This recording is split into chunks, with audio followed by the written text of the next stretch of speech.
आप सभी लोग वसुदेव देवकी और सभी के कष्टों का माँ भगवती के कृपा के द्वारा किस तरह से निवारण होता है और वह उन कष्टों से छुटकारा कैसे पाती है। आप लोग सावधान होकर सुने। जन्मेजय जी कहते हैं, वासुदेव मुनि श्रेष्ठ सर्वज्ञान निधि प्रष्टुमिच्छाम्यहं स्वामिन् अस्माकं कुलवर्धन। हे मुनिवर, हे सर्वज्ञान निधे, हे अनघ, हमारे कुल की वृद्धि के लिए जो भगवान ने कृपा किया है, कुल की वृद्धि करने वाले प्रभु, मैं श्री कृष्ण के विषय में पूछना चाहता हूं। हे प्रभु, आप हमको उनके गुणगान का कथा श्रवण कराएं। मैंने सुना है कि परम प्रतापी श्रीमान वसुदेव राजा सूरसेन के पुत्र थे, जिनके स्वरूप में साक्षात भगवान विष्णु अवतरित हुए और आनक दुंदुभि नाम से विख्यात थे। वसुदेव देवताओं के परम मित्र और पूजनीय थे, जिनके प्रताप का और धर्म का चर्चा देवता लोग भी करते रहते थे, परंतु धर्मपरायण होते हुए भी उनको कंस ने कारागार में बंद कर दिया। महाराज, इतना आताताई हुआ कंस। कहते हैं उन्होंने अपनी भार्या देवकी सहित क्या अपराध किया था कि जिसके द्वारा कंस के द्वारा इतने प्रताड़ित हुए थे।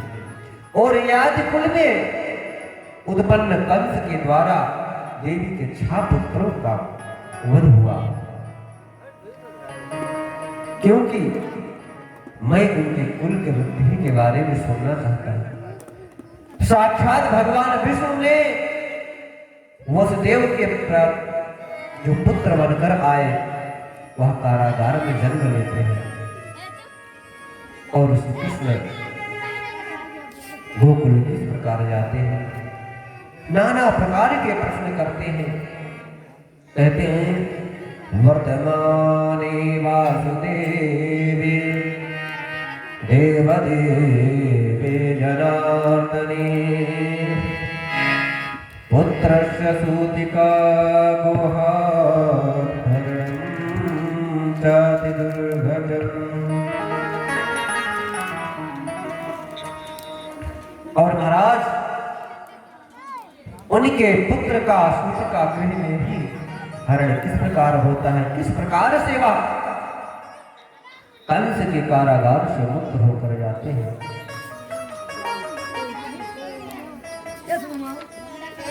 महाराज कई प्रकार के प्रश्न करते हुए उनसे कहते हैं कि आप उनके पूर्व जन्म की भी चर्चा हमको बताएं। फिर व्यास जी कहते हैं, कारणानि बहुन्यत्राप्य अवतारे हरे किल सर्वेषां सेवदेवानां वंशावतरणेष्वपि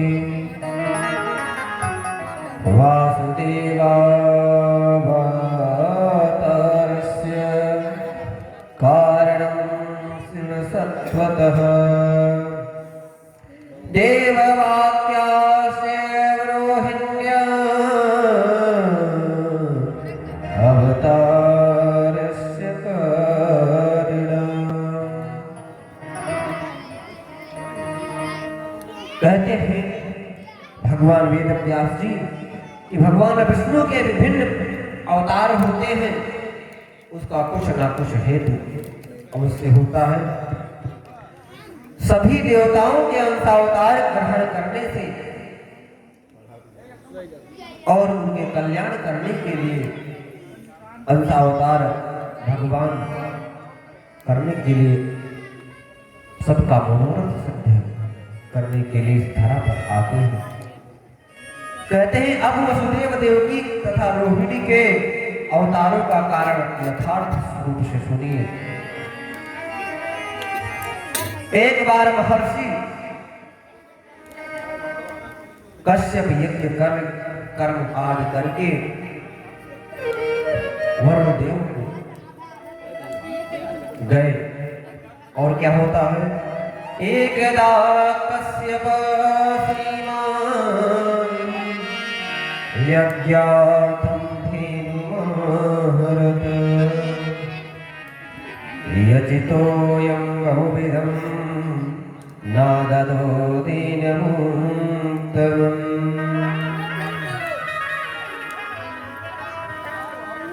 महाराज, एक बार महर्षि कश्यप यज्ञ कार्य के लिए वरुण को और देवकी को गोलोक ले गए। यज्ञ कर्म आदि को पूर्ण करने के बाद सप्ताह के बाद वरुण देव के बहुत याचना करने पर उन्होंने वह उत्तम धेनु वापस नहीं की। बोले हनुमान जी महाराज की जय हो। कहते हैं कि मैं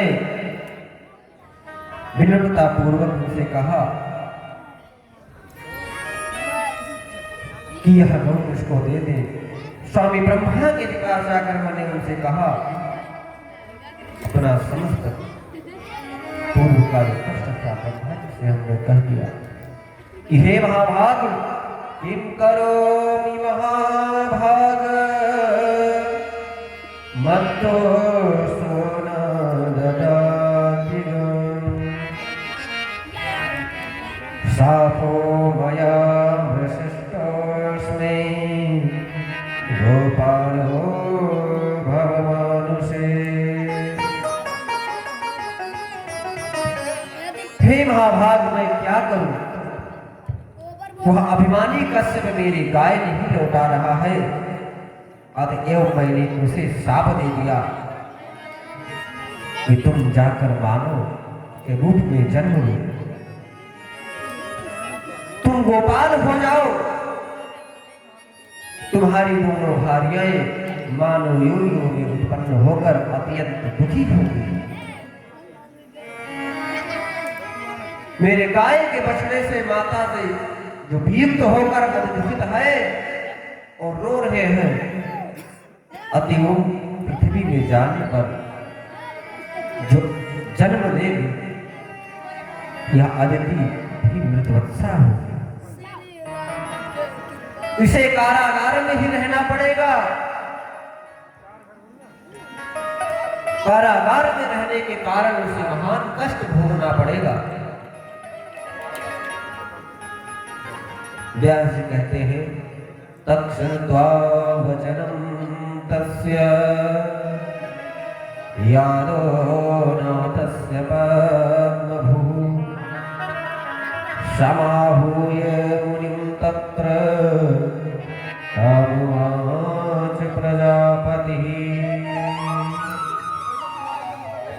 व्यास जी कहते हैं कि जल जंतुओं के स्वामी वरुण का यह वचन सुनकर प्रजापति ब्रह्मा ने मुनि कश्यप को बुलाकर कहा कि हे महाभाग, अपने लोकपाल वरुण की गाय को वापस कर दो।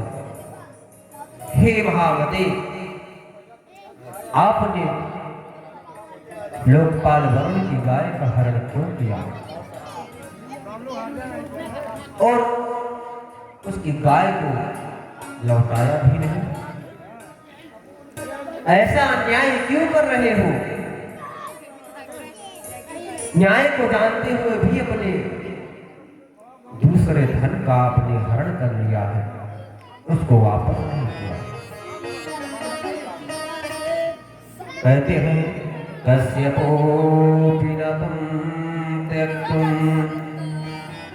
समर्थं किं करोम्यहम् सर्वदेवाधिकस्तमल्लोको वैकलितो मया। महर्षि कश्यप ने उस लोभ का परित्याग कर सकने में समर्थ नहीं हुए, तो मैं क्या कर सकता हूं? अंततः मैं यही निष्कर्ष निकाला कि जो लोग सदा से सब में प्रबल है, शांत स्वभाव वाले जितेंद्रिय, प्रतिग्रह से प्रांत मुक्त तथा वानप्रस्थ आश्रम स्वीकार किए हुए वो मुनि लोग धन्य है जिन्होंने लोभ पर विजय प्राप्त कर ली। कहते हैं संसार में हर कोई लोभ है, हर कोई लालची है। संसारे बलवान् लोभो मेघो वरासदा कस्योऽपि दुराचारः कृतार्थेनो दुरात्मना। संसार में लोभ से बढ़कर कोई अपवित्र निंदित कार्य नहीं है, कोई वस्तु नहीं है, कोई चीज नहीं है लोभ से बढ़कर।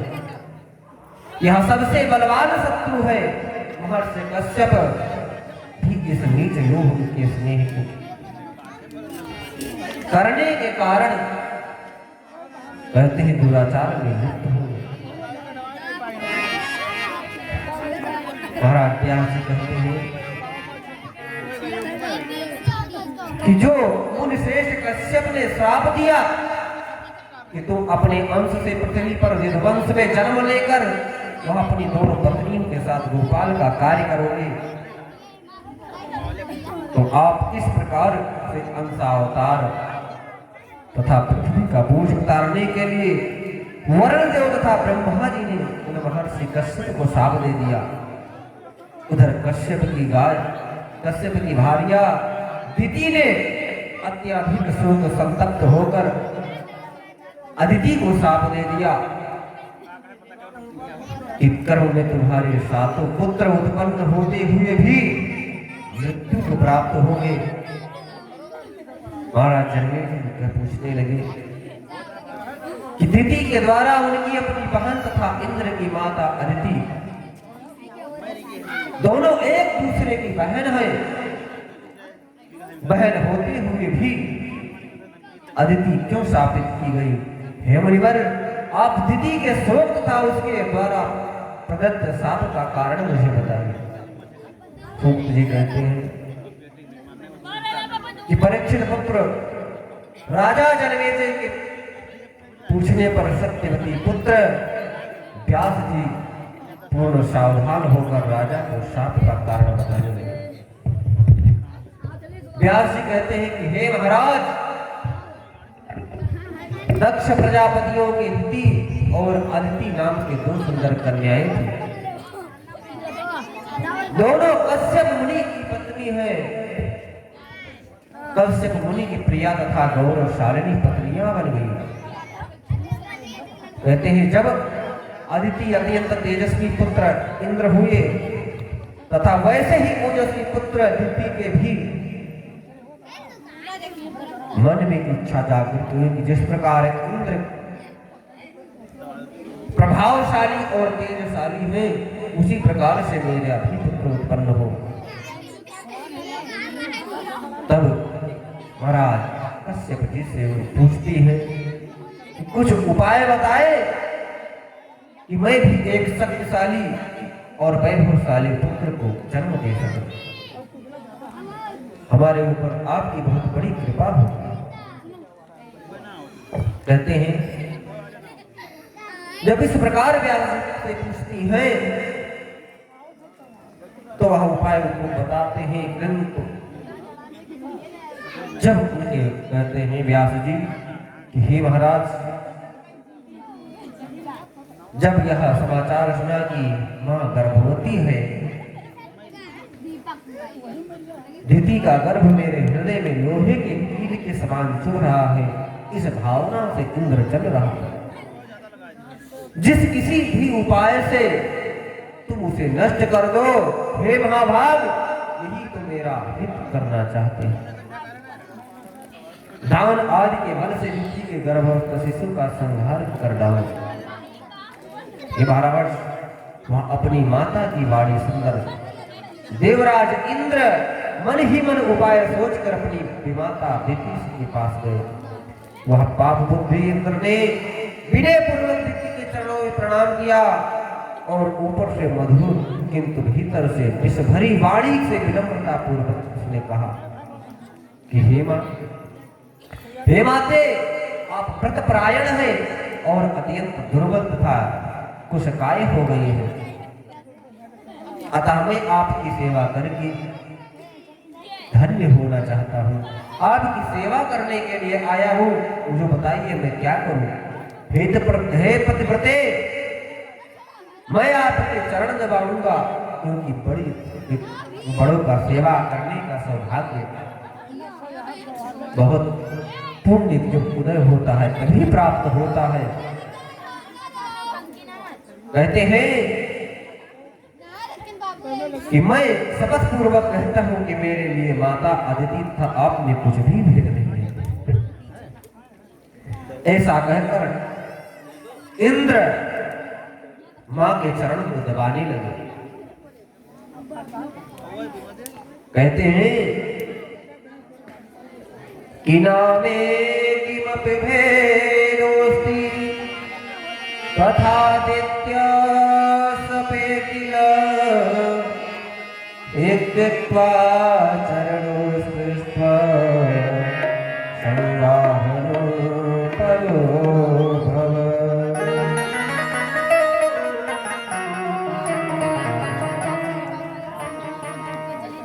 महाराज इस प्रकार से कहकर जब वह पाद संवाहन करने लगे तो वह सुख पाकर व्रत के कारण वह थकी हुई थी, उनको नींद आ गई।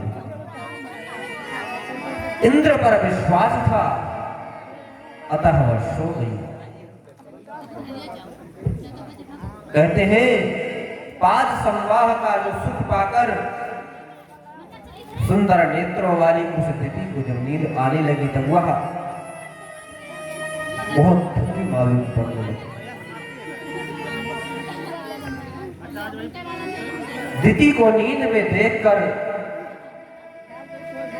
इंद्र ने अपना सूक्ष्म रूप बनाकर हाथ में शस्त्र लेकर बड़ी सावधानी के साथ दिति के शरीर में प्रवेश कर जाते हैं और महाराज इस प्रकार योग बल द्वारा दिति के उदर में ही शीघ्र ही प्रविष्ट हो गई। इंद्र ने वज्र से उस गर्भ को 7 टुकड़े कर दिए। उस समय वज्राघात से गर्भस्थ शिशु रुदन करने लगा। तब धीरे से इंद्र ने उसने मां रुद्र मत रो ऐसा कहा। तत्पश्चात उन्होंने उन सारे जो 7 टुकड़े हुए थे उन 7 टुकड़ों को फिर 7 टुकड़े खंड कर डाले। हे राजन, वही टुकड़े 49 मरुदगण के रूप में प्रकट हो गए। सकलानि पुनः सप्तदा कल्पितानि च तदा चैकोनपञ्चाशु मरुतश्च भवन् नृपः। तदा प्रबुद्धा सुदती ज्ञात्वा गर्भं तदा इंद्रेण छलरूपेण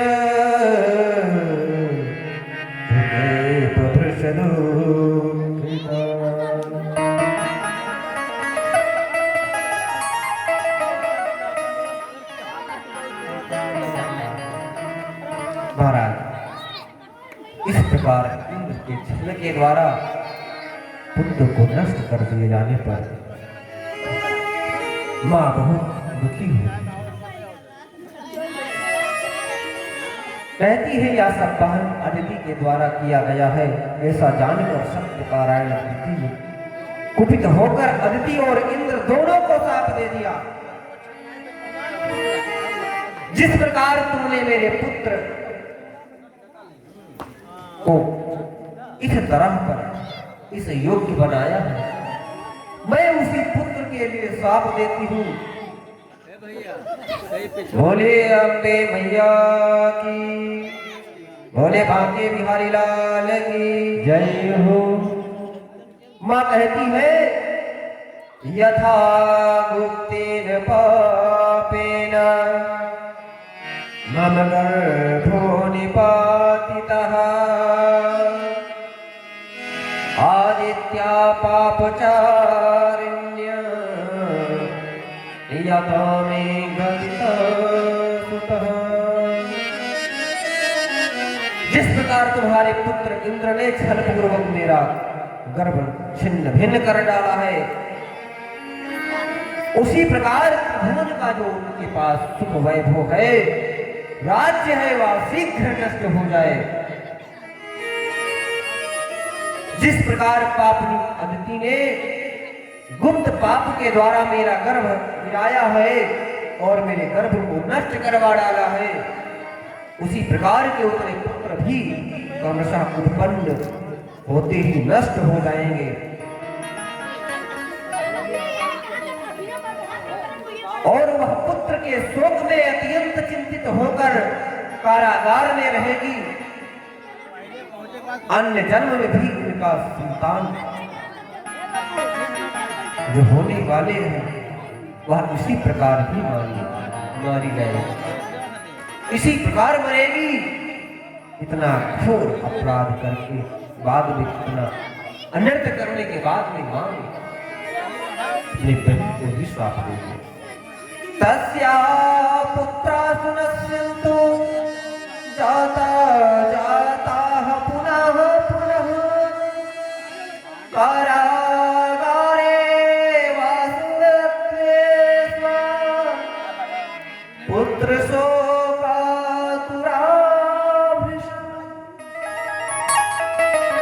कहा जिस प्रकार से मेरे पुत्रों को नष्ट करवाया है तुमने, उसी प्रकार से तेरे भी सातों पुत्र नष्ट हो जाएंगे, तुम कारागार में कष्ट पाओ। भगवान वेद व्यास जी कहते हैं इस प्रकार के चरित्र को मरीच पुत्र कश्यप ने दिति को प्रदत्त जब शाप सुना तो उनसे संतान प्रेम पूर्वक यह वचन कहा, हे कल्याणी तुम क्रोध मत करो, तुम्हारे पुत्र बड़े बलवान होंगे। वो सब 49 मरुत देवता होंगे, क्योंकि जो इंद्र के मित्र बनेंगे। हे सुंदरी, 28वें द्वापर युग में तुम्हारा साथ सफल होगा। इस समय अदिति मनुष्य योनि में जन्म लेकर अपने ये कर्म का फल भोगेगी। इस प्रकार से दुखित वरुण ने उनको शाप दे दिया। इन दोनों शाप के संयोग से यह अदिति मनुष्य योनि में उत्पन्न हुई। बोले बांके बिहारी लाल की जय हो, बोले कन्हैया लाल की जय हो, बोले हनुमान जी महाराज की जय हो। जो मंडप में बैठे हैं उनसे हाथ जोड़कर विनम्र निवेदन है कि वह कथा श्रवण करें और बच्चों को भी सांत्वना दें। जब आप स्वयं ही उदारता पूर्वक इधर उधर की बात मंडप में बैठकर करेंगे तो बच्चे क्यों नहीं करेंगे। बोले बांके बिहारी लाल की जय हो। महाराज, यह जो कलयुग है, यह 27 बार कलयुग बीत चुका है। जो कलयुग चल रहा है यह 28वां कलयुग है। 27 बार चारों युग बीत चुके हैं।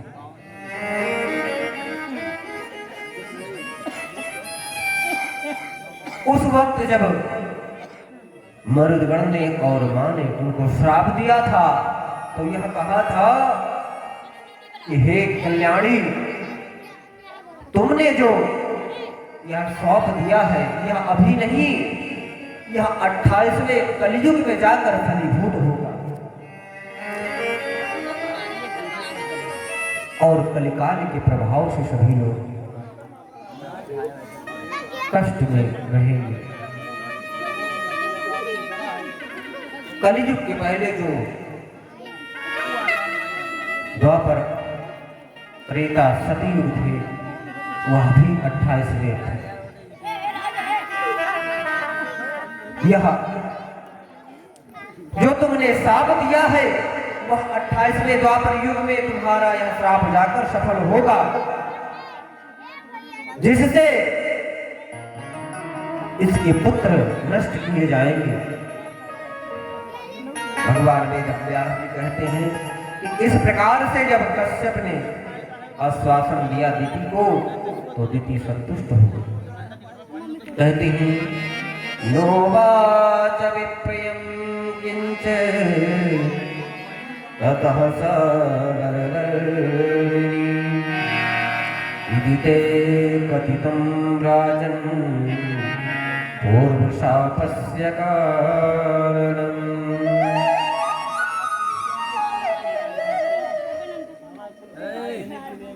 जब इतना सुना तो इस शब्द को श्रवण करने के बाद वह कुछ अप्रिय नहीं बोली।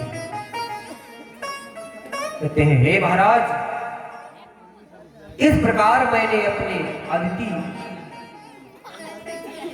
आपको मैंने अदिति के पूर्व जन्म को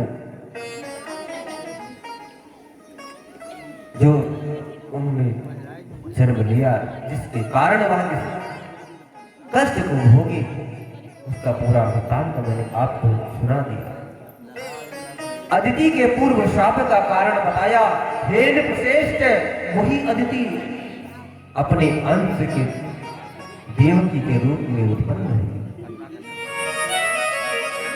बोले बांके बिहारी लाल की जय हो। महाराज, इस प्रकार से उनके पूर्व जन्म को सुनाया। भगवान की बहुत संतृप्त लीला का वर्णन यहाँ सुनाया गया। उनका जन्म इत्यादि भी नहीं बताया गया, क्योंकि उनके पूर्व जन्म को बताते हुए ही फिर व्यास कहते हैं कि हे महाभाग, जो भगवान ने इस धराधाम पर जिस हेतु अवतार लिया उसका मैं आपको वर्णन अगर विस्तार पूर्वक सुनाता हूं तो एक जन्म नहीं कई जन्म वो बीत जाएंगे। कई कारण है उनके अवतार हेतु, क्योंकि महाभाग गोस्वामी तुलसीदास जी कहते हैं हरि अनंत हरि कथा अनंत हरि अनंत हरि कथा